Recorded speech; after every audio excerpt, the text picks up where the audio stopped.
Alors que nous approchons de la fin de ce calendrier de l'Avent, je m'apprête à tester l'objet le plus grand de cette sélection, en termes de taille.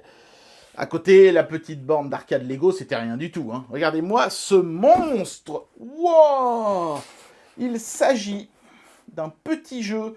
Attendez, on va se rapprocher un petit peu. Oh, voilà. Il s'agit d'un petit jeu de punching ball façon ceux qu'on trouve dans les salles d'arcade ou dans les fêtes foraines. Qui permet de mesurer votre force. Alors évidemment, dans les fêtes foraines, c'est plutôt pour mesurer la force de votre poing, mais ici, ce sera plutôt pour mesurer la force de vos pichenettes, ou éventuellement de vos bifles. Donc, bah écoutez, on va tout de suite procéder au déboîtage. Hein. Il y a plein de petites choses marquées en chinois, mais je comprends pas tout, donc on va abréger là-dessus. Il y a un nom de fabricant ici, c'est-à-dire Edidon, si j'arrive à faire le point dessus, voilà. Edidon. Et il y a un autre logo ici, c'est Kuni. Évidemment, moi, vous vous en doutez, je préfère Kuni. Bien, alors on va procéder au déboîtage. Ah, la boîte, elle s'ouvre bizarrement. Je pense que la colle qui maintenait l'ensemble en un seul morceau est un petit peu fatiguée. Voilà, oh là là. Il y a tout ça à défaire. Magie du montage. Voilà, donc l'objet est magnifique, hein, il est de belle taille. Apparemment, il y a plein de petits éclairages, des LED et des machins un peu dans tous les sens. Pas de monnayeur cette fois-ci, comme sur la pince qu'on avait testé une fois, mais bon, après tout, hein, c'est des jeux pour les enfants, on n'est pas supposé mettre des jetons à chaque fois.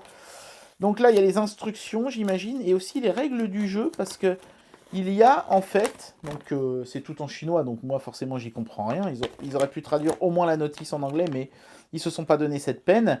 Il y a une sorte de petit jeu de cartes, vous voyez, qui est fourni là, et qui permet de faire des trucs. Mais alors comme c'est, je vous dis, marqué tout en chinois, les cartes aussi, j'y comprends que dalle. Voilà, donc bon, c'est sûrement passionnant, hein, mais bon, nous on s'en fout. Hein, ce qu'on veut, c'est vérifier qu'on est des hommes virils en tapant comme des brutes avec nos doigts sur cette petite chose. Voilà, donc c'est exactement ce qu'on va faire. Alors il y a un petit interrupteur à l'arrière. Wow, stop. Je sais pas du tout ce que dit ce monsieur, hein, mais donc ça doit être le meilleur score. Et ça, mon score actuel.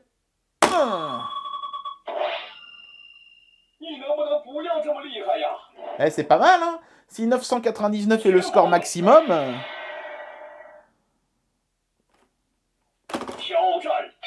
Alors on va essayer de taper moins fort pour voir si c'est pas bidon leur truc. Erreur 1, merde. Un peu plus fort, d'accord. Ah merde, t'es là. On recommence. Ah, ouais, j'ai mis moins de force, ça fait un chiffre plus faible. Je peux faire mieux, je peux faire mieux. Ouais. C'est marrant, hein, j'ai plus de force dans le majeur, je sais pas pourquoi. L'habitude sûrement. Ah bah dis donc, j'arrive pas à battre mon record initial. En tout cas, ça fait plein de bruitages rigolos et je suis sûr que les phrases en chinois sont très drôles. Mais bon, bah je les comprends pas, donc... Enfin voilà, encore un chouette petit objet pour ma collection de mini arcade. C'est tout pour aujourd'hui. C'est moi qui fais la phrase de conclusion, monsieur.